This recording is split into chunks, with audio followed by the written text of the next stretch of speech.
The wine glass trembled in Naomi's hand as Veronica's voice cut through the dinner table like a blade. "Oh, come on, Benedict. We all know why she married you. Look at her. She came from nothing and now she's sitting in a house she could never afford on her own." Naomi set the glass down carefully, her fingers steady despite the rage building in her chest. She'd heard this before. Too many times. But tonight felt different. Tonight, something inside her was about to break. Benedict's mother, Patricia, dabbed her mouth with a napkin and smiled that cold smile Naomi had come to hate. "Veronica, darling, that's not polite." "But it's true," Veronica continued, leaning back in her chair with the confidence of someone who'd never been told no. She worked at some little nonprofit making what, $40,000 a year? And suddenly she's Mrs. Benedict Whitmore, living in Riverside Heights, wearing designer clothes. "These aren't designer," Naomi said quietly. "I shop at regular stores." Veronica laughed. "Of course you do. No. But you're planning for the divorce, aren't you? Calculating how much you'll take when you leave him." Naomi's eyes moved to her husband. Benedict sat at the head of the table, cutting his steak with careful precision. He didn't look up. He never looked up during these dinners. His silence was louder than his sister's accusations. "Benedict," Naomi said, her voice steady. "Are you going to say anything?" He finally looked at her, and what she saw in his eyes made her stomach turn. Embarrassment. Not at his family's cruelty, but at her. At the fact that she dared to speak up. "Naomi, they're just talking. Don't be so sensitive." 7 words. That's all he gave her after 3 years of marriage. 7 words while his family tore her apart like wolves around wounded prey. Patricia spoke again, her tone softer but somehow more cutting. "Dear, you have to understand our concern. Benedict is going to be a vice president soon. He needs a wife who fits his position. Someone from the right background. Someone who understands our world. Someone like Simone," Veronica added with a smile. "She comes from the Whitmore family. Old money. Education. Grace. She would have been perfect for Benedict." Naomi's heart stopped. Simone. The name had come up before, always in passing, always with that same wistful tone. Benedict's old friend. The one who got away. The one his family wished he'd married instead. "That's enough," Benedict said, but his voice carried no real authority. It was the tone of someone going through motions playing a role. "Is it though?" Veronica pressed. "We're all thinking it. Simone still asks about you, Benedict. She's single now, you know. Her divorce was finalized last month." The table went quiet. Naomi could hear her own heartbeat in her ears. She looked around at the faces staring back at her.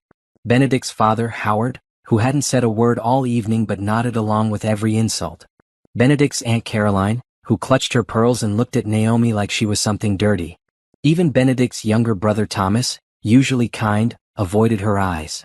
"I need to use the restroom," Naomi said, standing up. Her legs felt like water, but she kept her head high. "Of course you do," Veronica muttered. "Run away. That's what you people do when confronted with truth." Naomi stopped at the doorway. She turned back, looking directly at Benedict. "You people. Did you hear that, Benedict? You people. And you say nothing." Benedict's jaw tightened. "Naomi, please. Let's not make a scene." "Make a scene?" Naomi felt something crack inside her chest. "I've sat through 3 years of these dinners. 3 years of being called a gold digger, a social climber, a nobody. 3 years of your family telling me I'm not good enough for you. And not once, Benedict, not once have you defended me." "That's not fair," he started, but she cut him off. "What's not fair is that I believed you when you said you loved me. What's not fair is that I thought marriage meant partnership. What's not fair is that I've been living a lie." She walked out of the dining room, grabbed her purse from the entrance hall and left the house. Behind her, she heard Patricia's voice. "Well, that was dramatic. Benedict, darling, you need to get control of your wife." Naomi sat in her car in the driveway, hands gripping the steering wheel. She didn't cry. She was done crying over these people. Instead, she felt something else rising inside her. Clarity. Cold, sharp clarity. She pulled out her phone and looked at her reflection in the black screen. A beautiful African-American woman with natural curls she'd learned to love despite Patricia's suggestions that she straighten her hair. Brown skin that Veronica once said made her look exotic, in a tone that made it sound like a disease. Eyes that had seen too much disrespect and accepted it for too long. Not anymore. Naomi started the car and drove away from the Whitmore mansion. She didn't know it yet, but she would never return to that house again. Tomorrow everything would change.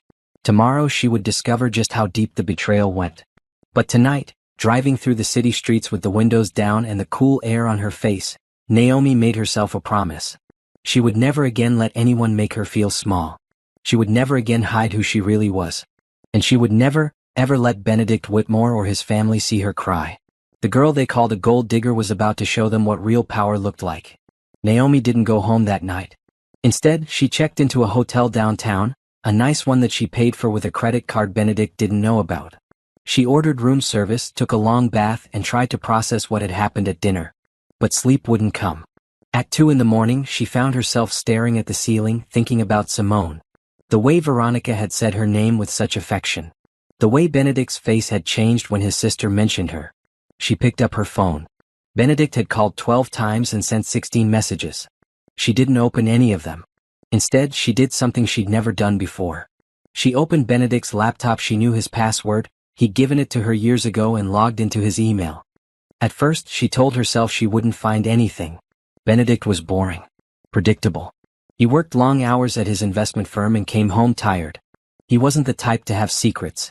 But then she saw the name in his inbox. Simone Bradford. And her world tilted sideways.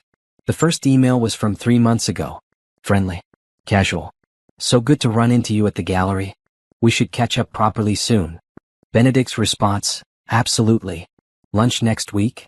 Naomi's hands started shaking, but she kept reading. The emails became more frequent. Lunch turned into dinner. Dinner turned into meetings at a hotel bar. And then, 6 weeks ago, the tone changed completely. Simone, last night was incredible. I can't stop thinking about you. Benedict, same. But we need to be careful. Naomi can't find out. Not yet. Naomi's breath caught in her throat. She clicked on another email, this one from 2 weeks ago. Simone, your family loves me. Your mother practically begged me to save you from that mistake at the charity gala. Their words, not mine. Though I can't say I disagree. Benedict, they never accepted her. I knew they wouldn't. Sometimes I wonder why I even married her. The promotion is coming through next month. Once I'm VP, I'll have the income to handle the divorce without it looking bad. We can be together properly then. Naomi had to put the laptop down. She walked to the bathroom and splashed cold water on her face. In the mirror, she looked like a stranger. Her eyes were wide, her breathing shallow. She gripped the edge of the sink until her knuckles hurt. She went back to the laptop. She had to know everything. The messages got worse. There were photos. Nothing explicit, but enough. Simone at restaurants Naomi recognized, wearing jewelry Benedict had claimed was for client gifts. Screenshots of house listings in neighborhoods Benedict said were too expensive, when Naomi suggested moving. And then she found the messages that made her blood run cold.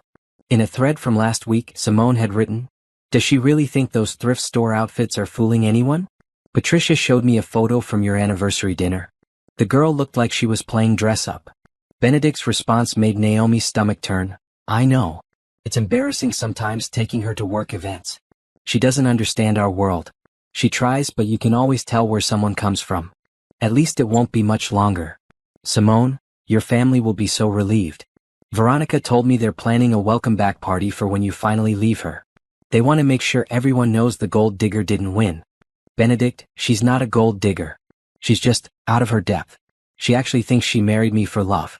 It's almost sad. Naomi closed the laptop. Her hands were steady now. The shaking had stopped.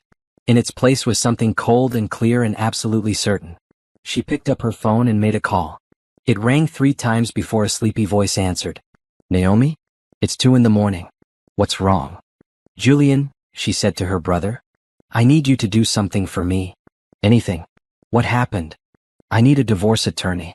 The best one you know. And I need you to call father. Tell him it's time to come home. There was a pause on the other end. Julian knew what that meant. For 5 years, Naomi had been living a different life, hiding who she really was. And now she was ready to stop hiding. Are you sure? Julian asked quietly. Once we do this, there's no going back. I'm sure. Benedict thinks I'm a nobody from nowhere. His family thinks I'm a gold digger who trapped their precious son. They have no idea who I really am. And you want them to find out. I want to destroy them, Naomi said, and she meant every word. I want to take everything they think they have and show them it was never really theirs. I want Benedict to understand exactly what he threw away. And I want to do it legally, cleanly, and completely. Julian was quiet for a moment. Then he laughed. It was a sound Naomi hadn't heard in years. Dad is going to love this. He never liked Benedict anyway. Nobody in our family did. I thought if I found someone who loved me without knowing about the money, it would be real. I thought Benedict was different. He's not worth you, Naomi. He never was. I know that now. So here's what I need you to do. She spent the next hour on the phone with Julian, laying out a plan. He would contact their father, the CEO of Harrington Global Industries. He would get the family lawyers involved. And he would start looking into Benedict's company, Bradford and Associates investment firm. What Benedict didn't know, what none of them knew, was that Harrington Global had been considering acquiring several smaller investment firms. Bradford and Associates was on that list. By the time Naomi hung up the phone, the sun was starting to rise. She ordered coffee from room service and opened her own laptop, the one she kept separate from her life with Benedict. She logged into accounts she hadn't touched in 5 years. Bank accounts with balances that would make Benedict's successful salary look like pocket change. Investment portfolios that generated more in interest each month than he made in a year. Property deeds for buildings and land across 3 continents. She was Naomi Harrington, daughter of Thomas Harrington, one of the richest men in the country, heir to a business empire worth billions. And she'd walked away from all of it at 25 because she wanted to know what it felt like to be loved for herself, not her last name or her bank account. She changed her name to Naomi Chin, her mother's maiden name. She'd taken a job at a non-profit coordinating community programs.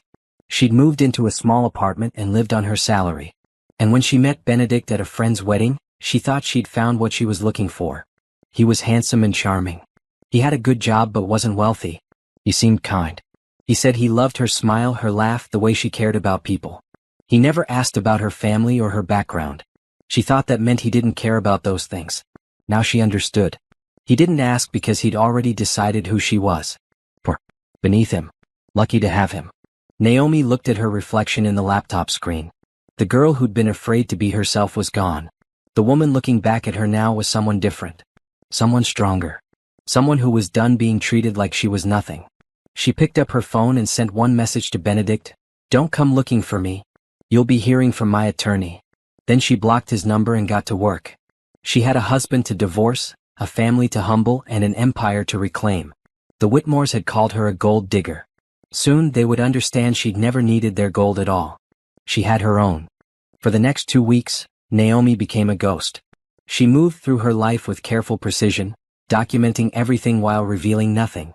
Benedict didn't know where she was staying. His family had no way to contact her. And that silence, that absence drove them all crazy. She knew because Julian kept her updated. Benedict had shown up at the nonprofit where she worked, but Naomi had taken a leave of absence. He'd gone to her old apartment, the modest one-bedroom they'd kept for storage, but she'd already cleared out her belongings. He'd even filed a missing person report, which was quickly dismissed when police confirmed she'd been using her credit cards and was clearly fine. What Benedict couldn't know was that Naomi was watching. She'd hired a private investigator, one of the best in the business, and she was building a file. Photos of Benedict and Simone having dinner. Records of hotel visits. Credit card statements showing purchases that didn't match what Benedict had told her. She even had recordings perfectly legal in their state of conversations at the Whitmore mansion. Veronica talking to her mother, good riddance. Maybe now Benedict can marry someone suitable. Someone who won't embarrass us at every event. Patricia responding, I just hope she doesn't take too much in the divorce. Women like that always try to bleed men dry. Naomi listened to these recordings in her hotel room, a glass of wine in her hand, and smiled. Let them think she was scrambling. Let them think she was desperate. The truth would be so much sweeter. During those 2 weeks, she also reconnected with her family.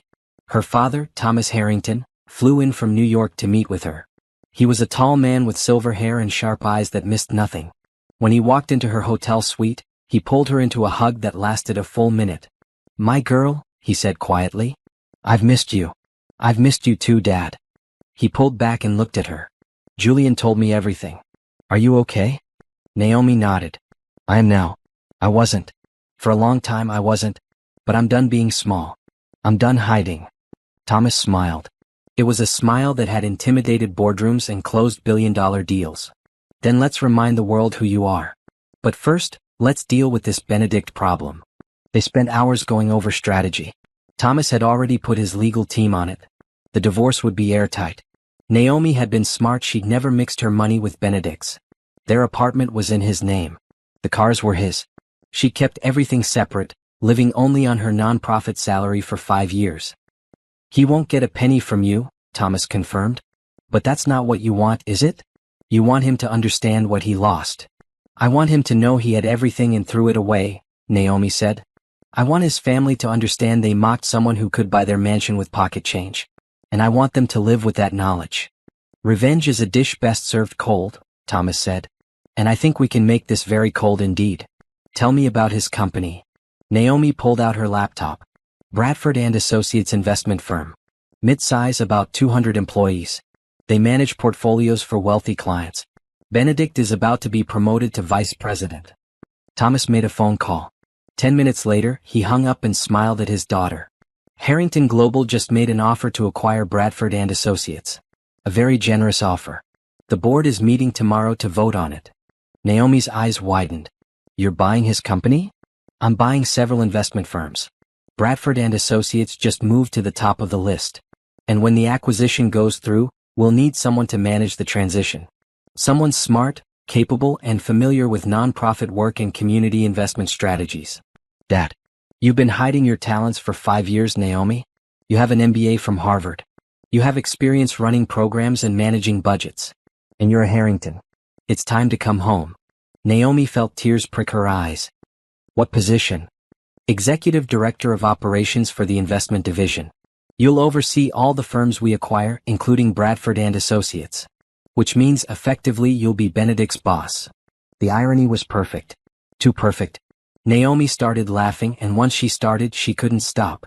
Her father joined in, and for the first time in weeks, Naomi felt light. When does the acquisition close? She asked. If the board approves tomorrow, which they will, we'll announce in 1 week. We'll need another week for legal processes. So 2 weeks total. And the divorce papers? Can be filed anytime you want.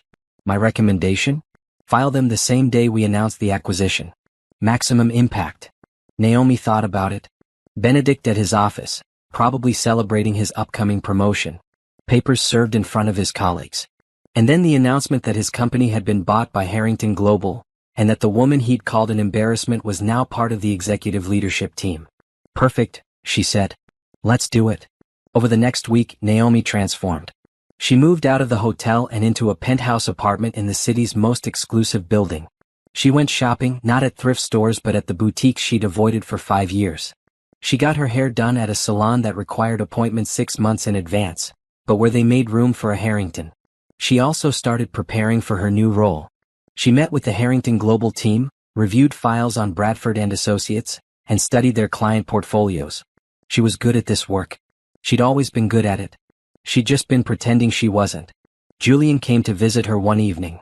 He was younger than her by 3 years, a successful attorney with their father's sharp mind and their mother's kind heart. You look different, he said, hugging her. I feel different. I feel like myself again. Are you nervous? About seeing Benedict? Naomi thought about it. No, I'm not nervous. I'm ready. For 5 years I've been playing a role. I've been quiet and small and grateful. I let his family treat me like garbage because I thought if I just proved I was good enough, they'd accept me. But I was never the problem. They were. They're going to lose their minds when they find out. Good. Let them. I don't care what they think anymore. I care about moving forward. I care about rebuilding my life. And I care about making sure Benedict understands that I never needed him. He needed me. Julian smiled. You're scary when you're determined. I'd forgotten that. The Whitmores are about to remember it. The day before the announcement, Naomi stood in her penthouse looking out at the city. Somewhere out there, Benedict was probably with Simone planning his future. A future that didn't include Naomi. A future where he climbed the corporate ladder with a wife his family approved of. He had no idea that future was about to crumble. Naomi's phone buzzed. It was a message from her father's assistant. Board approved. Acquisition announcement tomorrow at 10 a.m. Your appointment announced at 2 p.m. Divorce papers ready for service at 9 a.m. Naomi typed back, thank you. I'm ready. She slept well that night. Better than she had in months.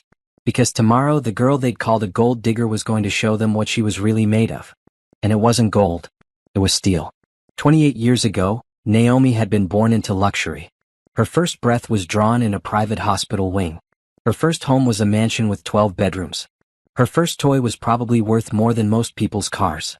But her parents, Thomas and Michelle Harrington, were determined she wouldn't be a spoiled princess. Michelle, especially, had grown up working class before meeting Thomas. She never forgot where she came from, and she made sure her children wouldn't either. Money is a tool, Michelle used to say. It can build or destroy. It can help or harm. What matters is what you choose to do with it. Naomi grew up understanding that privilege came with responsibility.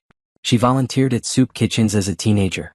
She worked summer jobs even though she didn't need the money. She went to public school until high school, then to a prestigious private academy on her own merit. She was smart, brilliant even. She skipped a grade, graduated high school at 17 and went straight to college. By 23, she had an MBA from Harvard and job offers from every major company in the country. But she'd also grown up watching her parents' marriage struggle under the weight of their wealth. Thomas worked constantly. Michelle threw herself into charity work. They loved each other, but they barely saw each other. And everyone who came into their lives wanted something. Money, connections, status. Naomi watched her brother Julian date women who pretended to love him but really loved his last name. She watched family friends betray her parents for business advantages. She watched trust crumble under the pressure of too much wealth and too many expectations. So at 25, she made a decision that shocked everyone who knew her. She walked away. "I need to know what's real," she told her father. "I need to know if someone can love me for who I am, not what I have. I need to know if I can make a difference without the Harrington name opening doors for me." Thomas had been furious at first. "You're throwing away everything we've built. Everything we've given you." "I'm not throwing it away. I'm setting it aside. For a while. I need this, Dad. Please understand." It was her mother who convinced him. Michelle held Naomi's face in her hands and said, "You have my blessing. Go find out who you are without all of this. But promise me something. Promise me you'll come back when you're ready. This empire needs someone with your heart running it someday." Naomi had promised. She changed her name legally to Naomi Chin. She'd taken just enough money to get started a small trust fund that would seem substantial to most people but was nothing compared to her real inheritance. She'd moved across the country and started over. For 5 years she'd lived simply. She worked at the nonprofit, coordinating after-school programs and community events. She lived in a modest apartment. She made friends who had no idea who her family was. And she loved it. Then she met Benedict at a mutual friend's wedding. He was charming and attentive. He had a good job but wasn't wealthy. He seemed different from the men who'd pursued her before. He never asked about her family or her background. He seemed content with who she was. They dated for a year before he proposed. Naomi said yes, believing she'd finally found what she was looking for. Real love. A partner who wanted her, not her money. The wedding was small. Naomi told Benedict her family was complicated and distant. She invited Julian, who came under a different last name, claiming to be a friend from college. Her parents watched via a private video stream, hearts breaking that they couldn't be there in person. "Are you sure about this?" Michelle had asked the night before the wedding. "We've had him investigated, Naomi. He's not who you think he is. Everyone deserves privacy, Mom. I don't want to know what an investigation says. I want to trust my own judgment. Your judgment is clouded by hope. Be careful." Naomi should have listened. Within months of the marriage, she met Benedict's family. And everything started to unravel. They looked down on her from the start. Her job, her clothes, her background. Benedict's mother actually asked during their first meeting, "Where exactly are your people from, dear?" The way she said people made Naomi's skin crawl. But Naomi told herself it was a test. If she could endure this, if Benedict defended her, then it proved their love was real. So she endured. For 3 years she endured. And Benedict never defended her. Not once. Now, sitting in her penthouse the night before everything changed, Naomi thought about her mother's warning. Michelle had passed away 2 years ago, a heart attack that came without warning. Naomi had flown home for the funeral, telling Benedict it was for a friend. She'd stood at her mother's grave surrounded by hundreds of mourners who knew Michelle Harrington as a philanthropist and businesswoman, and she'd cried for more than just her mother. She'd cried for the time she'd wasted. For the family she'd shut out. For the life she'd put on hold chasing a fantasy. "I'm sorry, Mom," she'd whispered at the grave. "You were right. You were right about everything." Now, Naomi pulled out her phone and looked at a photo of her mother. Michelle Harrington had been beautiful, strong, and fierce. She'd built a life on her own terms. and she'd raised a daughter to do the same. "I'm coming home," Naomi said to the photo. "I'm finally coming home." She went to her closet and pulled out an outfit for tomorrow. A tailored suit in deep navy blue, professional and powerful. Shoes that cost more than Benedict spent on clothes in a year. Jewelry that had been her mother's real diamonds, not the costume pieces she'd worn as Naomi Chen. Tomorrow she would walk into that office as Naomi Harrington. And everyone who'd dismissed her, mocked her, or underestimated her would finally understand their mistake. She thought about Benedict, probably lying in bed next to Simone right now, planning his promotion celebration. She thought about Veronica, smug and satisfied that the gold digger had run away. She thought about Patricia, probably already planning how to welcome Simone into the family properly. They had no idea what was coming. Naomi smiled at her reflection. The girl who'd been afraid to be herself was gone. The woman who'd hidden her light to make others comfortable had disappeared. In their place stood someone who'd earned every bit of power she was about to reclaim. "They wanted to know where my people are from?" Naomi said to the empty room. "Tomorrow they'll find out." She turned off the lights and went to bed. Tomorrow would be the first day of her new life. Or rather, the first day of her real life finally beginning again. The Harrington Empire was about to get its heir back. And Benedict Whitmore was about to learn the most expensive lesson of his life. You don't betray a queen and expect to keep your kingdom. The morning of the announcement, Naomi woke up at 5 a.m. She didn't need an alarm. Her body knew this was the day everything changed. She went for a run along the river, her feet pounding the pavement in a steady rhythm. The city was just waking up. Delivery trucks rumbled past. Early morning workers hurried to catch buses. Somewhere out there, Benedict was probably still sleeping, completely unaware that his world was about to shatter. Back at the penthouse, Naomi showered and dressed with care. The navy suit fit perfectly. Her hair was pulled back in a sleek style that was all business. Her mother's diamond earrings caught the light. She looked at herself in the mirror and barely recognized the woman staring back. No, that wasn't true. She recognized her. This was who she'd always been under the disguise. This was Naomi Harrington. At 8 a.m. her phone rang. It was her father. "Good morning, sweetheart. How are you feeling?" "Ready?" Naomi said. "More than ready. The papers are being served at 9. The acquisition announcement is at 10. Your appointment is at 2. By the end of today, everyone will know who you are." "Good. Naomi," Thomas said carefully. "Once we do this, there's no going back. Your privacy will be gone. Everyone will know you're a Harrington. The press will be interested. People will treat you differently. They already treat me differently, Dad. They treat me like I'm nothing. At least this way, I'm controlling the narrative. Just making sure you're certain. I've never been more certain of anything in my life."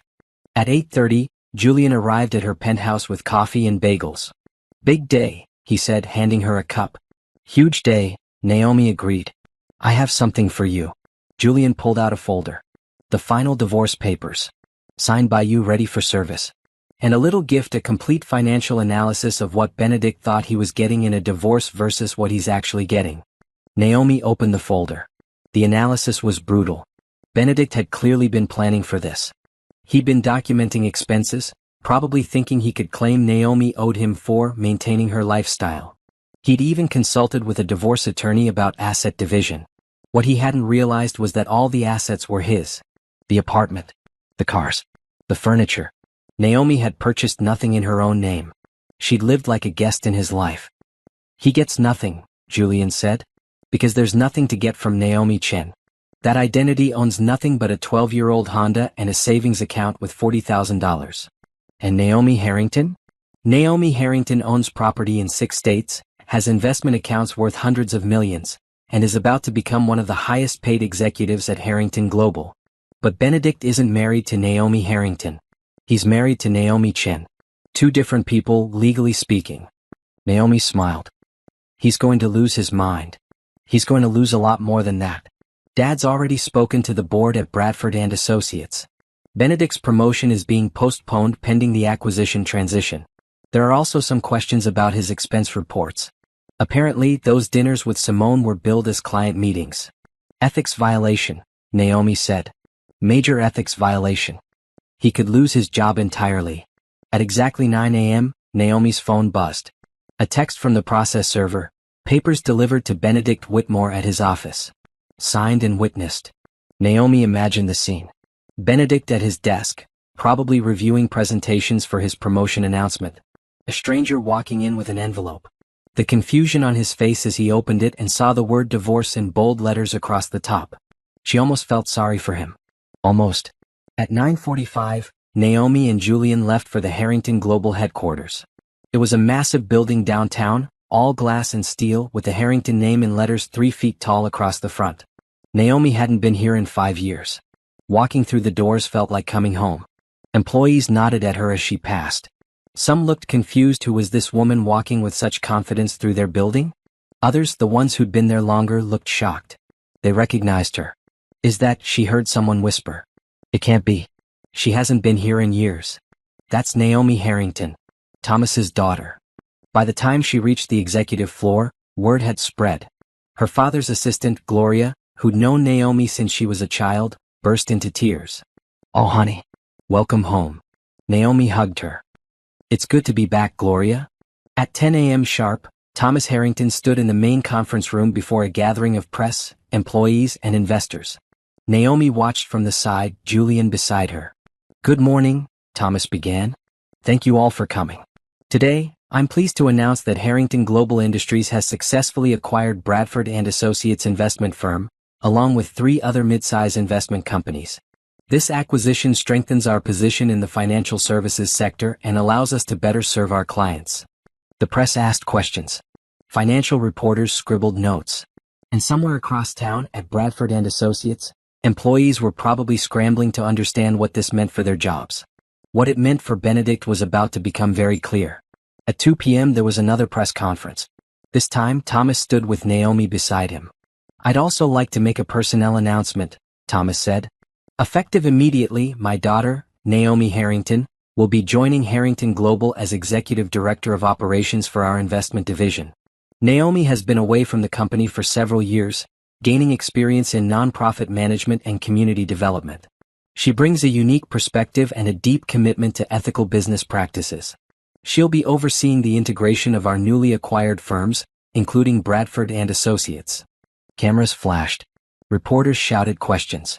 And Naomi stepped forward with a smile that was pure confidence. Thank you all for being here, she said.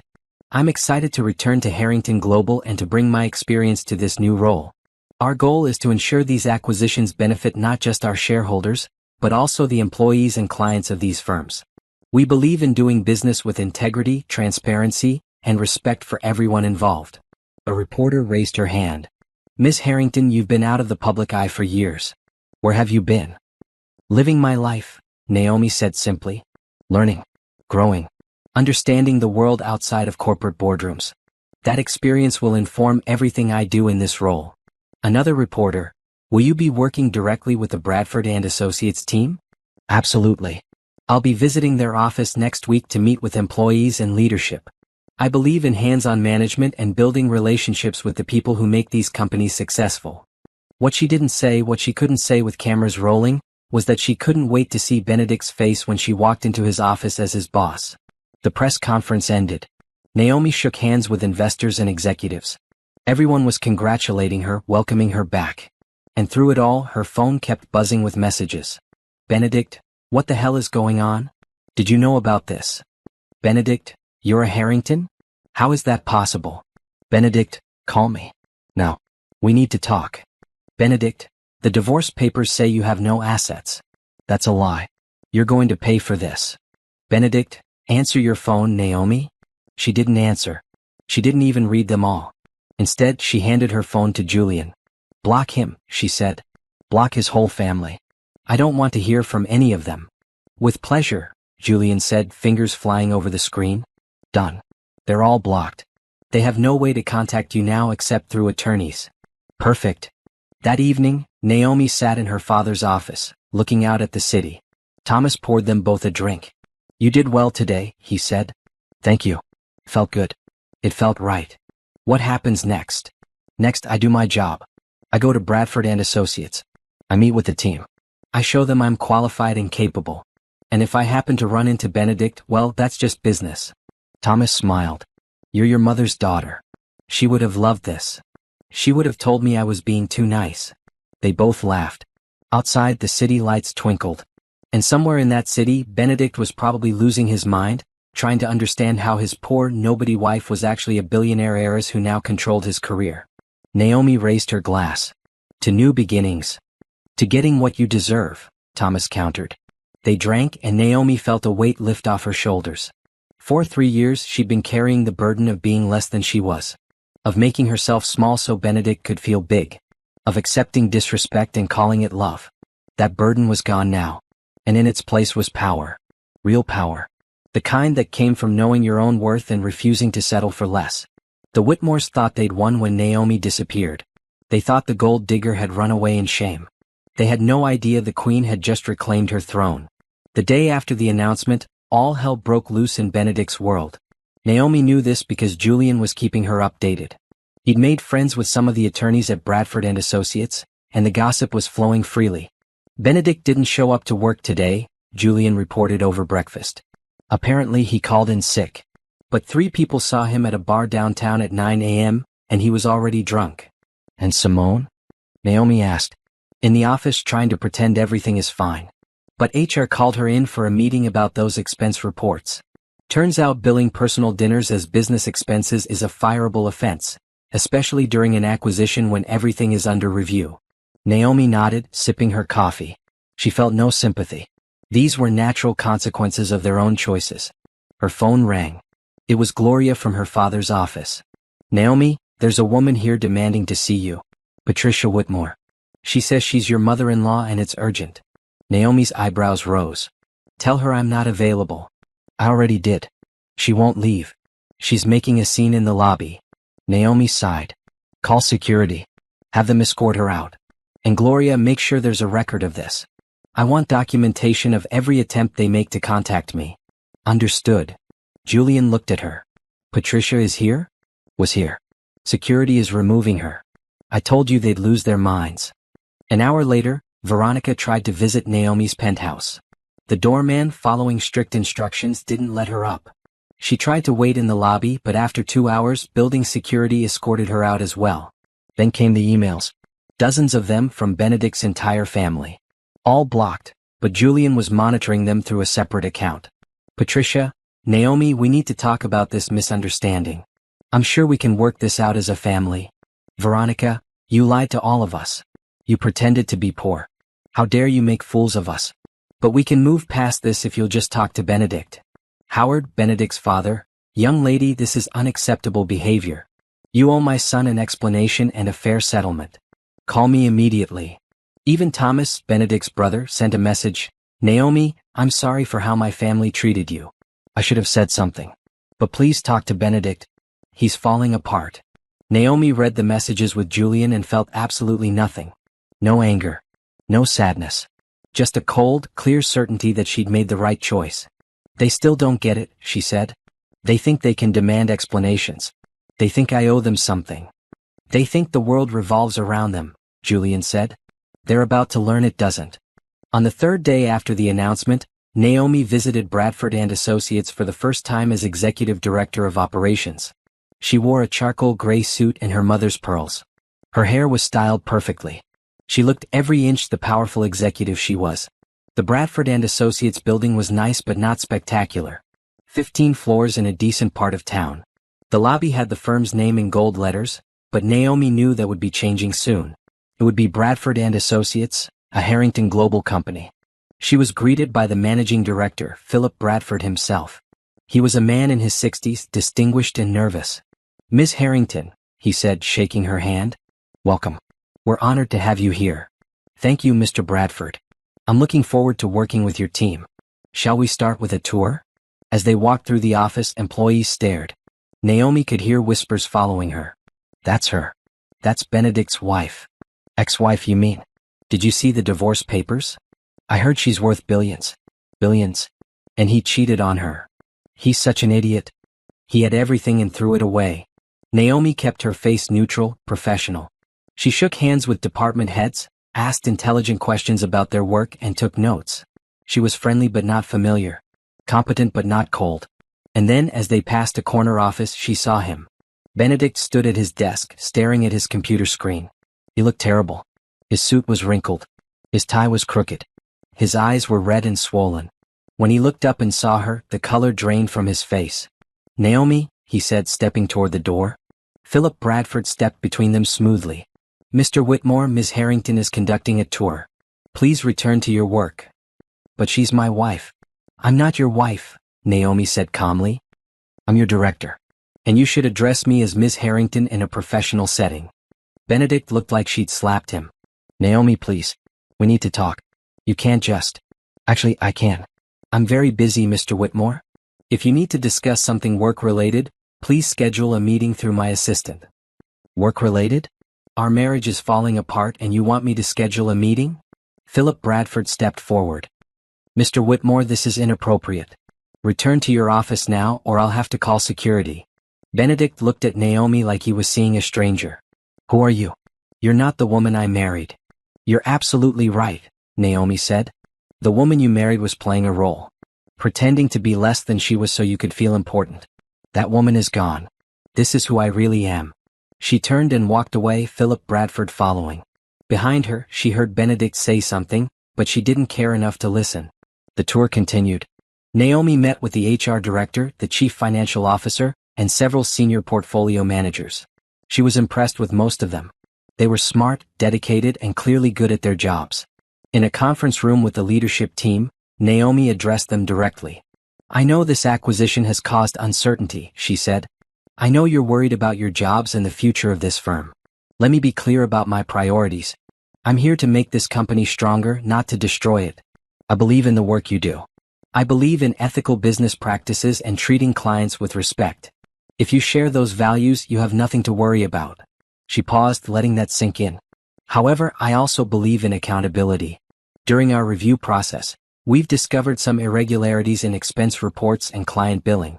These issues will be investigated thoroughly. Anyone found to have violated company policy or acted unethically will face consequences, up to and including termination." Several people shifted uncomfortably. Philip Bradford nodded approvingly. "Are there any questions?" Naomi asked. A woman raised her hand. "Will there be layoffs?" "Not planned currently. But I won't lie to you, if we find departments that aren't performing or positions that are redundant, we'll make changes. My goal is to keep this company healthy and growing. Sometimes that means difficult decisions." Another question: "What about leadership changes?" "Mr. Bradford will remain as managing director for the next 6 months, helping with the transition. After that, we'll evaluate based on performance and fit with Harrington Global's culture. I'll be here regularly, working closely with all departments." The meeting lasted an hour.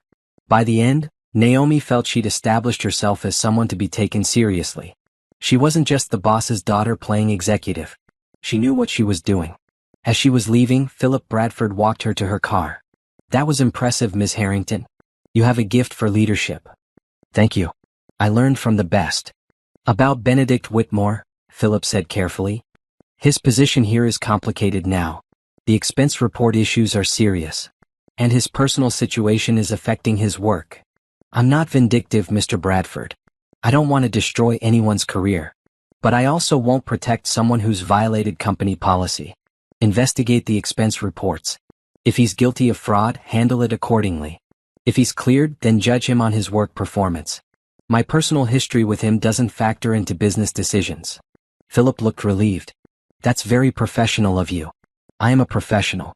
That's what they all seem to have forgotten." Driving back to her penthouse, Naomi felt good, strong, in control. She'd faced Benedict and felt nothing but indifference. The man who'd once made her heart race now inspired nothing but a mild distaste. That evening, Julian came over with takeout and wine. "I heard about your visit to Bradford and Associates," he said. "The whole office is talking about it." "Let them talk. Benedict tried to follow you to the parking garage. Security stopped him." Naomi sighed. "He needs to accept it's over." "He will. Eventually. Right now he's in denial. He lost his wife, his promotion is on hold, his affair is under investigation, and his family is freaking out. It's a lot for someone with his ego to process. Not my problem anymore." "No," Julian agreed. "Not your problem. So what's next?" Naomi smiled. "Next, I do my job. I prove I earned this position. And I build a life that's actually mine, not some pretend version to make other people comfortable. They ate dinner talking about work, about family, about everything except Benedict and the Whitmores. For the first time in 3 years, Naomi felt free. The chains of that marriage, that life were broken. She was Naomi Harrington. She always had been. And now everyone knew it. The revenge wasn't about destroying Benedict. It was about reclaiming herself. About standing tall and refusing to be diminished ever again. And in the end, that was the sweetest victory of all. The company-wide town hall meeting was scheduled for 10 a.m. on Monday morning. Every employee at Bradford & Associates was required to attend, either in person in the main conference room or via video link from other floors. Naomi arrived early, dressed in a burgundy suit that commanded attention without being flashy. She'd learned from her mother that power dressing wasn't about showing off, it was about projecting confidence and competence. Philip Bradford greeted her at the door. "Everyone's nervous," he told her quietly. "Acquisitions always make people worried about their jobs." "Then let's reassure them," Naomi said. The room was packed. Naomi recognized many faces from her tour last week. She also saw Benedict sitting in the back row, his jaw tight and his eyes fixed on her. Simone sat 3 rows ahead of him, looking pale and anxious. At exactly 10 a.m., Philip stepped to the podium. "Good morning, everyone. Thank you for being here. As you all know, Bradford & Associates has been acquired by Harrington Global Industries. This is an exciting opportunity for our firm to grow and expand our services. Today, I'd like to introduce you to Naomi Harrington, Executive Director of Operations for Harrington Global's Investment Division. She'll be overseeing our integration and working closely with our team going forward." "Ms. Harrington?" Naomi stood and walked to the podium. The room was silent. She could feel 200 pairs of eyes on her. She took a breath and began. "Good morning. I know many of you are worried right now. Acquisitions are always unsettling. You're wondering if you'll still have a job next month. You're wondering if everything you've built here will be dismantled. I understand those concerns and I want to address them directly." She clicked to the first slide of her presentation. It showed growth projections and expansion plans. Harrington Global acquired Bradford & Associates because we believe in this company's potential. We see a strong team, excellent client relationships, and room for growth. Our goal isn't to tear this apart, it's to make it stronger. She went through the presentation, outlining integration plans, new resources that would be available, and opportunities for advancement. She was clear, concise, and confident. This was what she'd been trained for her whole life. "I want to address something else," Naomi said, clicking to a slide titled, "Our Values." Harrington Global is built on 3 principles: integrity, excellence, and respect. We expect these values from every employee regardless of position. Which brings me to a difficult topic. The room tensed. Naomi saw Benedict sit up straighter. "During our acquisition review, we discovered irregularities in expense reporting. Multiple employees were billing personal expenses as business costs. This is fraud. It's unethical. And it stops now." She paused, letting that sink in. "We've completed our investigation. Several employees will be meeting with HR today. Consequences will range from written warnings to termination, depending on the severity of the violations. I want to be clear, this isn't about punishment. It's about establishing standards. Moving forward, all expenses will be reviewed carefully. All client meetings will be documented. And any violation of ethics policies will result in immediate disciplinary action." Someone raised a hand. Naomi nodded at them. "Will these firings affect our teams? Will we have to cover for people who are let go?" "That's a fair question. The answer is yes, temporarily. But we're also opening several new positions. We're hiring a compliance officer, expanding the HR team, and adding junior analysts. If you're interested in advancement opportunities, talk to your manager." Another hand. "What about the promotion announcements that were planned?" Naomi glanced at Philip, who nodded. "All promotions are on hold pending the integration. We'll be reviewing all positions and qualifications over the next month. Promotions will be based on merit, performance, and alignment with our company values. Nothing else." She saw Benedict's face go rigid. He'd been planning on that vice president title. It had been practically guaranteed. Now it was gone. The questions continued for 20 minutes. Naomi answered each one honestly and directly. She wasn't warm and fuzzy, but she was fair. By the end, she could see the tension in the room easing. "One more thing," Naomi said. "Some of you know that I have a personal connection to this company. My soon-to-be ex-husband works here. I want to address that directly because I know you're all wondering about it." The room went completely silent. Even the video feed seemed to freeze. Benedict Whitmore and I are getting divorced. That's a personal matter that has nothing to do with my professional responsibilities here. I will not treat him differently than any other employee. He will not receive special consideration, positive or negative, because of our history. He'll be judged on his work performance and professional conduct, just like everyone else. She looked directly at Benedict as she said it. His face was red, his hands clenched into fists. I believe in separating personal and professional matters. I expect everyone in this company to do the same. If anyone has concerns about conflicts of interest, my door is always open. But I assure you my decisions here will be based solely on what's best for this company and its employees. She closed her laptop and smiled at the room. Thank you all for your time. I look forward to working with you. If you have questions or concerns, please don't hesitate to reach out. We're all in this together. The meeting ended. Employees filed out, talking in low voices. Naomi stayed at the front, answering individual questions. Several people approached to thank her for her transparency. And then Benedict was there, pushing through the crowd. Naomi, we need to talk. Now. Mr. Whitmore, if you have professional concerns, please schedule. Stop with the Mr. Whitmore crap. I'm your husband. You're my soon-to-be ex-husband. And you're making a scene in your workplace. I suggest you go back to your office. You can't do this. You can't just walk in here and destroy my life. Naomi looked at him calmly. I didn't destroy your life, Benedict. You did that all on your own when you decided to cheat on me and mock me behind my back. I'm just living mine. You lied to me. You pretended to be someone you weren't. No, Naomi said, her voice sharp now. I lived simply to see if you could love me for who I am, not what I have. And you failed that test spectacularly. You didn't just fail to love me, you betrayed me. You cheated on me. You let your family treat me like garbage. And you planned to divorce me once you got your promotion. Benedict's face went pale. How did you? I read your emails. I saw everything. Every message with Simone. Every time you called me an embarrassment. Every plan you made to leave me. So don't stand here acting like you're the victim. You made your choices. Now live with them. She walked past him, her head high. Philip Bradford and 2 security guards stepped between her and Benedict, forming a protective barrier. In the elevator down to the parking garage, Naomi finally let herself breathe. Her hands were shaking, but not from fear or sadness. From anger. From the release of 3 years of holding everything in. Her phone rang. It was Julian. I just got a call from HR at Bradford and Associates, he said. Benedict was escorted out of the building. Apparently, he tried to follow you to the parking garage and became belligerent with security. Is he fired? Suspended, pending investigation. The expense report fraud is clear.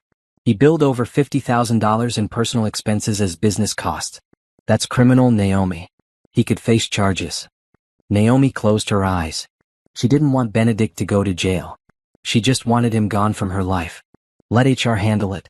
I meant what I said in there. I'm not treating him differently because of our history. If he broke the law, he faces the consequences. That's not about me. That's about him. You're stronger than I would be, Julian said. I'd want to throw him in prison myself. I don't want revenge anymore, Julian. I just want peace. I want to do my job, rebuild my life, and move forward. Benedict is his own worst enemy. I don't need to do anything. He's destroying himself just fine. That afternoon, Naomi had a meeting with Simone. It wasn't personal. Simone was a portfolio manager, and Naomi was reviewing all senior staff. But the timing was interesting. Simone walked into Naomi's temporary office looking like she wanted to disappear. Her usual confidence was gone. She couldn't meet Naomi's eyes. Ms. Bradford, Naomi said formally. Please sit down. It's Ms. Harrington now, isn't it? Simone said quietly. I didn't know. None of us knew. That was the point. I wanted to see who people really were when they thought I was nobody. Simone flinched. I'm sorry. For everything. I didn't know you were married when Benedict and I first. She stopped, realizing she was making it worse. You knew, Naomi said calmly. You knew he was married. You just didn't care because you thought I was beneath him. Beneath both of you. That's not. Don't lie to me. I read the messages. I saw what you said about me. About my clothes, my job, my background. You and Benedict both thought I was lucky to have him. You thought you were doing him a favor. Simone's eyes filled with tears. I'm sorry. I don't want your apology, Ms. Bradford. I want your resignation. Simone's head snapped up. What? You violated company ethics policies. You engaged in an affair that created a conflict of interest. You billed personal expenses as business costs.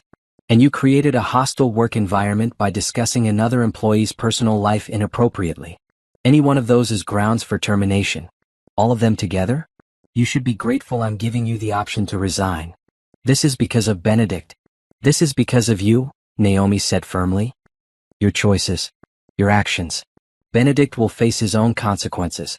But you don't get to avoid yours just because you're not the only one who did wrong. Simone stood up, her face red. You're vindictive. You're punishing me because I was with your husband. No, Naomi said. I'm enforcing company policy. If you'd like to challenge this decision, you're welcome to take it up with HR and our legal department. But I think you'll find they agree with my assessment. You have until end of business today to submit your resignation. Otherwise, you'll be terminated tomorrow morning. Simone left without another word. Naomi sat back in her chair, feeling tired but satisfied. She wasn't being cruel. She was being fair. Simone had broken rules. She faced consequences. That wasn't revenge, that was justice. By the end of the day, Simone's resignation was on Naomi's desk. Benedict was officially suspended. And the entire company understood that Naomi Harrington wasn't someone to be underestimated. She drove home as the sun set, thinking about how much had changed in just 2 weeks. 2 weeks ago, she was Naomi Chin, the wife nobody respected. Now she was Naomi Harrington, a powerful executive reclaiming her life. The girl they called a gold digger had shown them who she really was. And they would never forget it. The weeks following the revelation were chaotic in ways Naomi hadn't expected. She'd thought exposing Benedict and reclaiming her identity would bring closure. Instead, it opened a whole new chapter of complications. The press was the worst part. Someone at Bradford and Associates had leaked the story, and now every business publication wanted an interview. Billionaire heiress lived in disguise. Secret identity, how Naomi Harrington fooled everyone. From gold digger to golden child, the real story. Naomi refused every interview. She released one statement through Harrington Global's PR team. My personal life is private. I'm focused on my work and my responsibilities to our companies and employees. I appreciate respect for my privacy during this transition. It didn't help much. Reporters camped outside her building. Photographers tried to follow her to work. Her social media accounts, dormant for years, suddenly had thousands of new followers. You're famous, Julian said, scrolling through his phone while sitting in her penthouse. There are Reddit threads about you. TikToks. Someone made a whole video timeline of your disappearance from society. That's disturbing, Naomi said. That's the internet. But hey, most people are on your side. They're calling Benedict an idiot for cheating on you. Simone is getting destroyed in the comments too. Naomi didn't feel good about that. She hadn't wanted a public spectacle. She'd wanted dignity and closure. But Benedict wasn't giving her closure. Despite being blocked on every platform, he found ways to try to reach her. He sent messages through mutual acquaintances. He showed up at the Harrington Global building and was turned away by security. He even tried to contact her father. Thomas Harrington's response was swift and brutal. He had his attorneys send Benedict a cease and desist letter threatening a restraining order if he continued the harassment. That finally seemed to work. The messages stopped. But the damage to Benedict's life was accelerating. 2 weeks after the revelation, Benedict was officially fired from Bradford and Associates. The investigation into his expense reports had uncovered not just the $50,000 in fraudulent billing, but also evidence that he'd been accepting kickbacks from vendors. It was a mess that could result in criminal charges. Naomi learned about it from Philip Bradford during a routine meeting. I thought you should know, Philip said. We've referred the case to law enforcement. The evidence is clear. He'll likely face fraud charges. Naomi felt a twist in her stomach. I didn't want this. I know you didn't. But this isn't about you. Benedict made these choices long before you revealed your identity. We would have discovered this eventually during any routine audit. The acquisition just accelerated the timeline. Still, Naomi felt uneasy. She'd wanted Benedict to understand what he'd lost. She'd wanted him to face professional consequences for his affair. But prison? That seemed extreme. Will he definitely go to jail? She asked. That's up to prosecutors and judges. But he defrauded the company of over $70,000. That's a felony. And with the evidence we have, his attorney will probably recommend a plea deal. Naomi nodded slowly. Keep me informed, please. Not because I want to help him, she added quickly, but because I want to know what's happening. Of course. The Whitmore family's reaction to all of this was predictably theatrical. Patricia hired attorneys and tried to sue Naomi for emotional distress and fraud by omission. The case was laughed out of the lawyer's office. You can't sue someone for not telling you they're rich. Veronica went on social media with a long rant about how Naomi had trapped Benedict and destroyed their family. The post went viral, but not in the way Veronica hoped. People roasted her for defending a cheater and mocking someone for being poor. She literally called you a gold digger for 3 years, one comment read. And now she's mad because you're not poor? Make it make sense. Howard, Benedict's father, tried a different approach. He called Thomas Harrington directly, demanding a meeting to resolve this situation like gentlemen. Thomas agreed to meet him. Naomi insisted on being there. They met in a conference room at Harrington Global. Howard arrived with 2 attorneys. Thomas had 3. Naomi sat next to her father, calm and professional. Mr. Harrington, Howard began. I think we can all agree this situation has gotten out of hand. My son made mistakes, yes. But he doesn't deserve to have his entire life destroyed. Your son cheated on my daughter, Thomas said coldly. He mocked her. He conspired with his mistress to divorce her once he secured a promotion. And he committed fraud at his company. Which part of that doesn't deserve consequences? Naomi lied about who she was. Naomi lived modestly to see if she could find genuine love, Thomas interrupted. That's not a crime. It's not even unethical. She used a legal name change, earned her own money, and built a life. Your son and your family judged her for not being wealthy enough. The irony that she's wealthier than all of you combined is poetic justice. Howard's face turned red. We want the criminal charges dropped. I don't control the district attorney's office, Thomas said. Neither does Naomi. If Benedict broke the law, he'll face legal consequences. That's not our decision. You could have the company decline to press charges. We could, Thomas agreed. But we won't. Benedict stole money. He committed fraud. Why should we protect him from the consequences of his own actions? Because my daughter didn't marry him for him to end up in prison, one of Howard's attorneys said. She married him in good faith. This vindictiveness is unbecoming. Naomi finally spoke. I'm not being vindictive. I haven't done anything except divorce him and do my job. Benedict committed crimes before he even knew who I really was.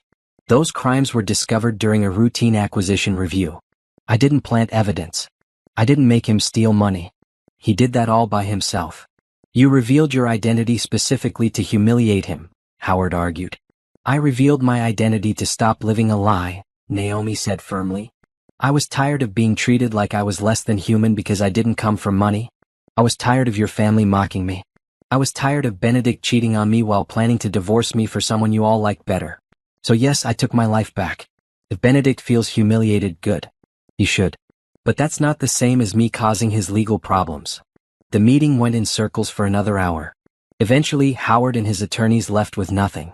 No agreements. No concessions. Just the understanding that the Harrington family would not be helping Benedict avoid justice. After they left, Thomas hugged Naomi.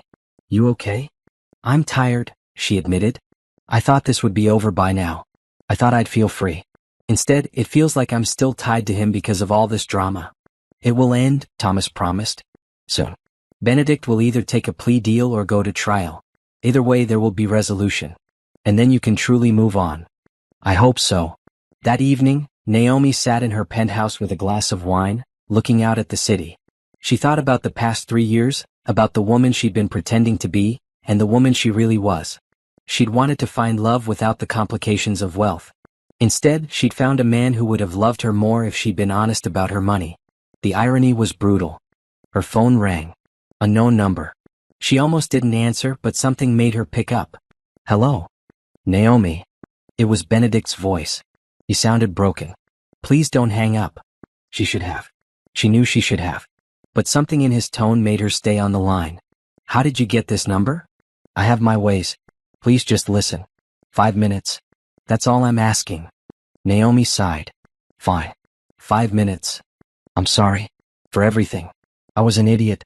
I got caught up in what my family wanted, what society expected. I forgot that I actually loved you. I forgot why I married you in the first place. Did you love me?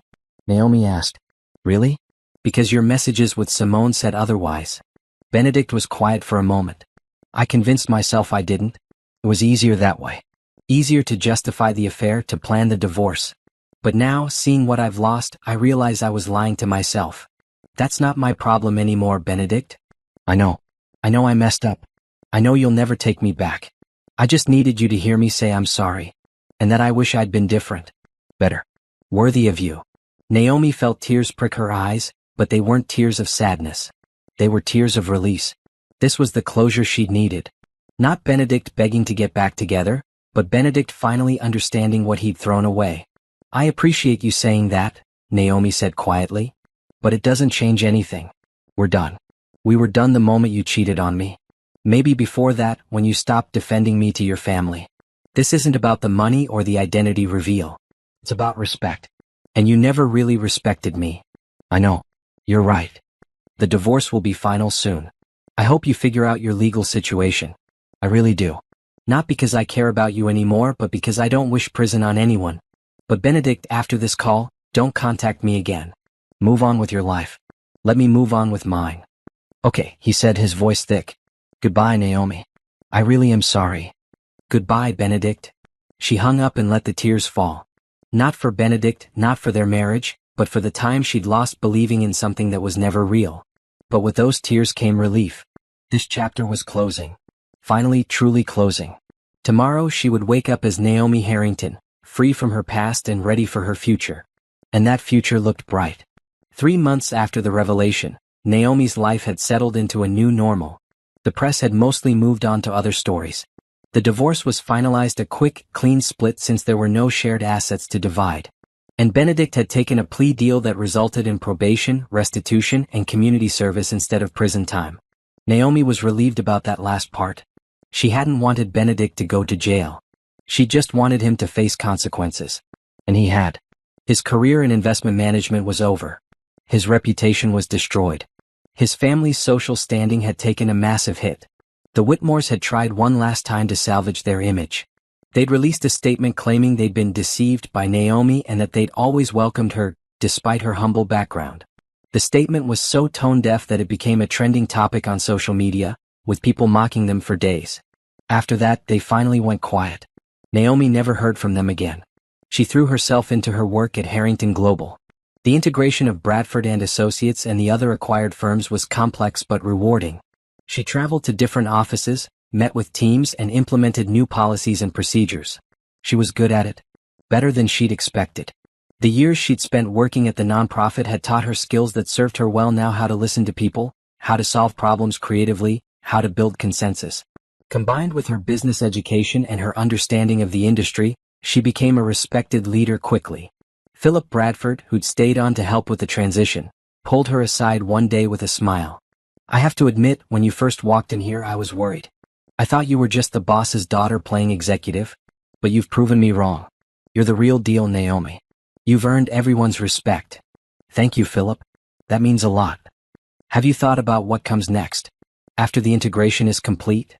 Naomi had been thinking about that. She loved the work, but she also missed the community focus of her nonprofit days.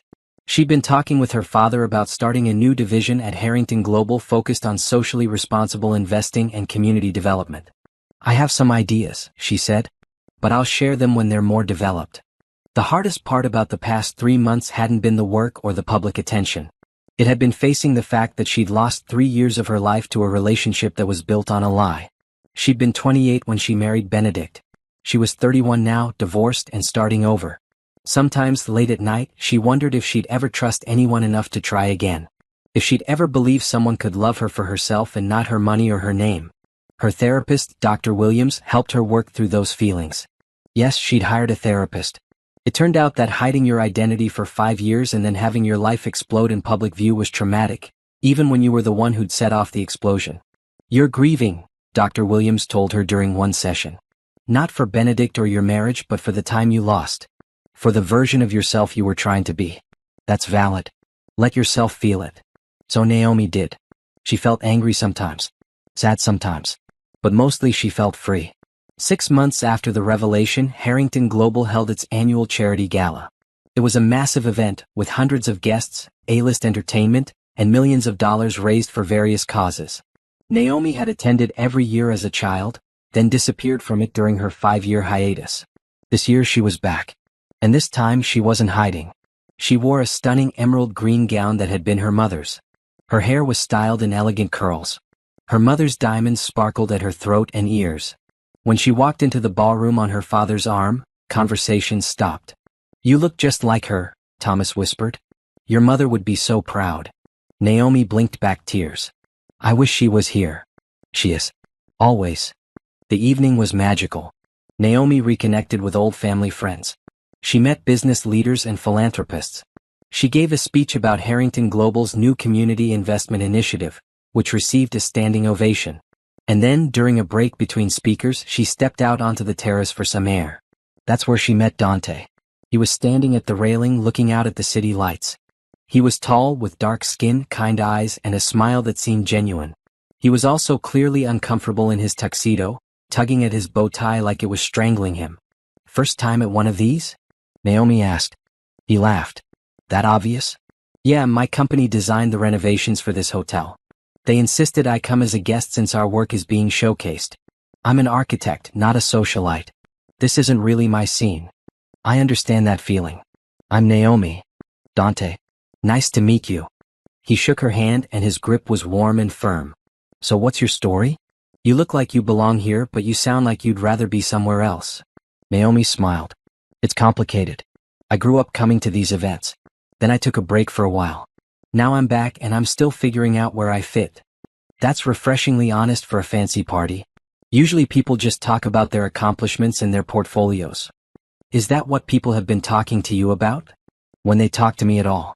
Mostly I've been standing here feeling out of place." They talked for 20 minutes and it was easy. Natural. Dante told her about his architecture firm, about projects he was working on, about his passion for designing affordable housing. Naomi found herself genuinely interested, asking questions, laughing at his stories. "What do you do?" he finally asked. Naomi hesitated.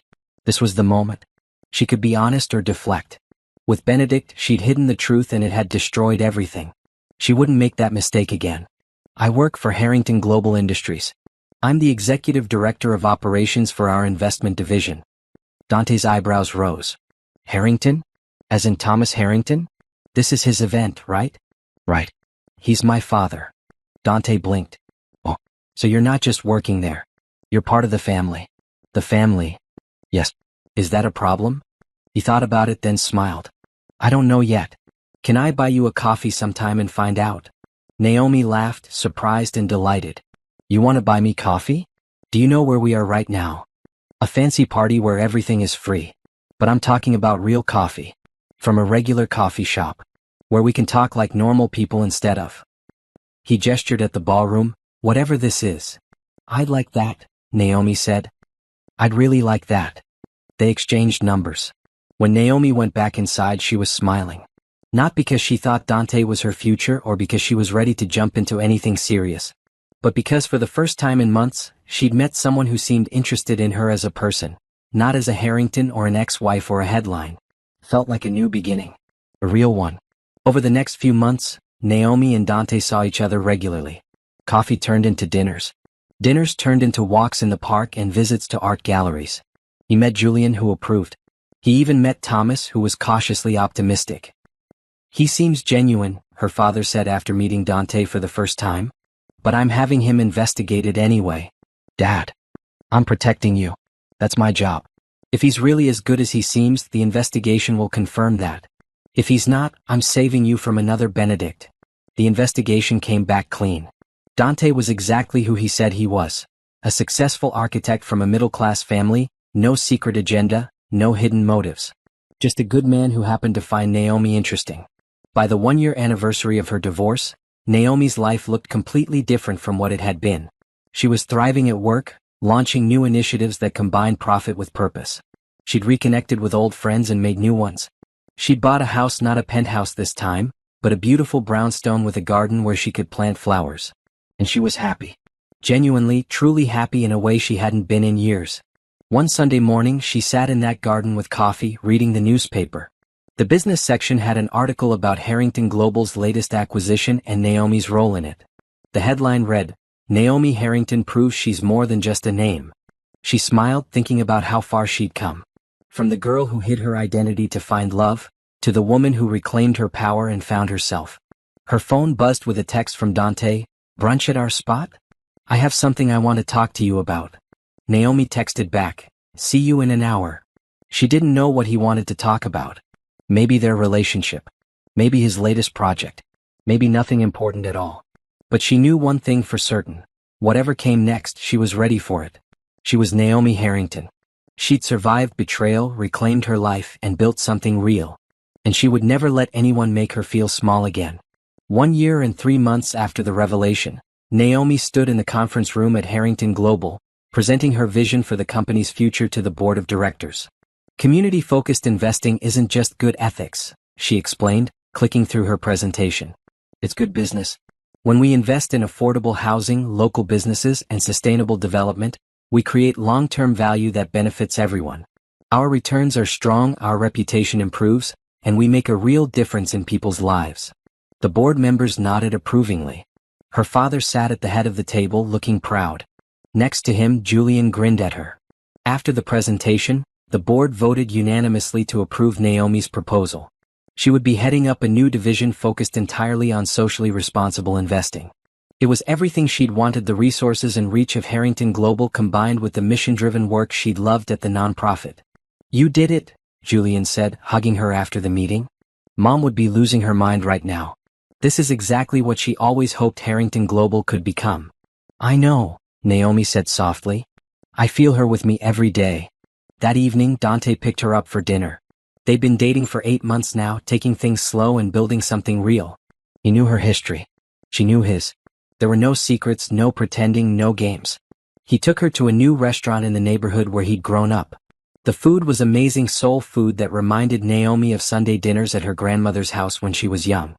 "So," Dante said after they'd ordered, "I have news." "Good news or bad news?" "Good news. Great news, actually. My firm just won a contract to design an entire affordable housing development. 20 buildings, over 500 units. It's the biggest project we've ever taken on." Naomi's face lit up. "Dante, that's amazing. I'm so proud of you. There's more.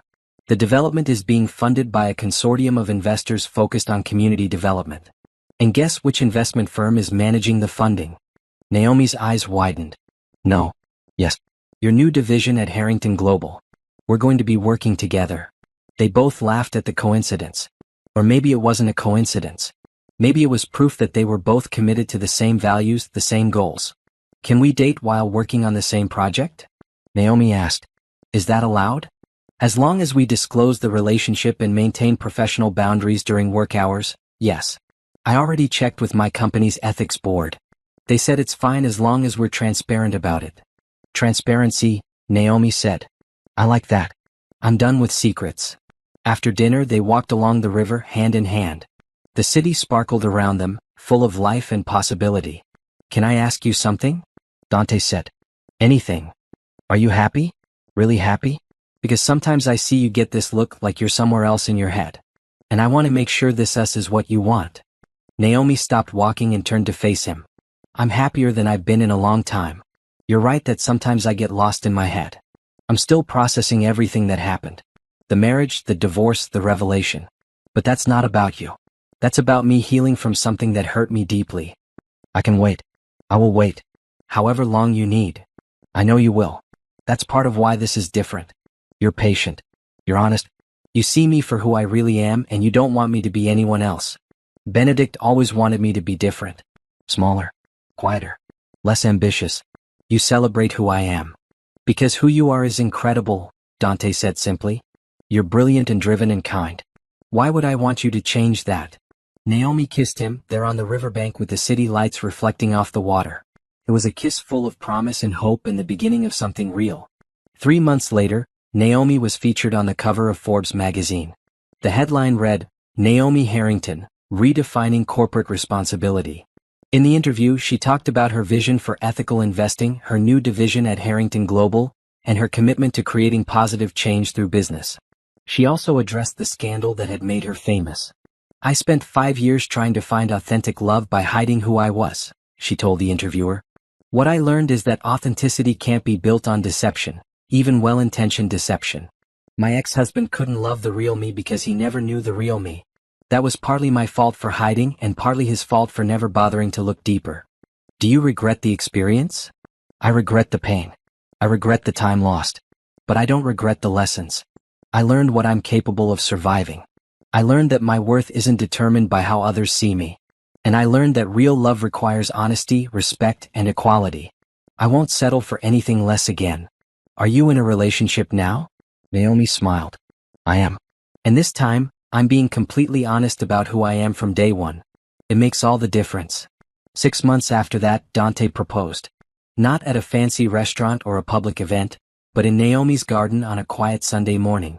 He got down on one knee with a ring he'd designed himself and asked if she'd marry him. Naomi said yes without hesitation. They married 6 months later in a small ceremony surrounded by family and close friends. Thomas walked her down the aisle, tears streaming down his face. Julian stood as her man of honor, beaming with pride. And Dante waited at the altar, looking at her like she was the only person in the world. The ceremony was simple but meaningful. They wrote their own vows, promising honesty, respect, and partnership. No grand declarations or flowery language. Just two people committing to build a life together based on truth. At the reception, Thomas gave a toast that made everyone cry. My daughter disappeared for 5 years because she wanted to know if someone could love her for who she was, not what she had. She found someone who loved her for the wrong reasons. But she also found herself.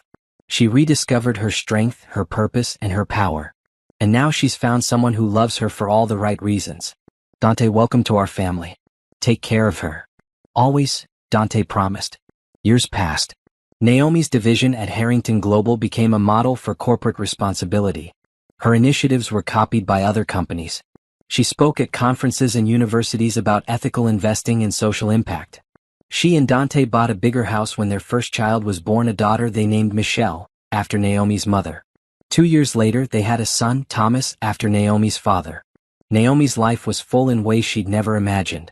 She had work she loved, a partner who respected her, children who brought her joy, and a family that supported her.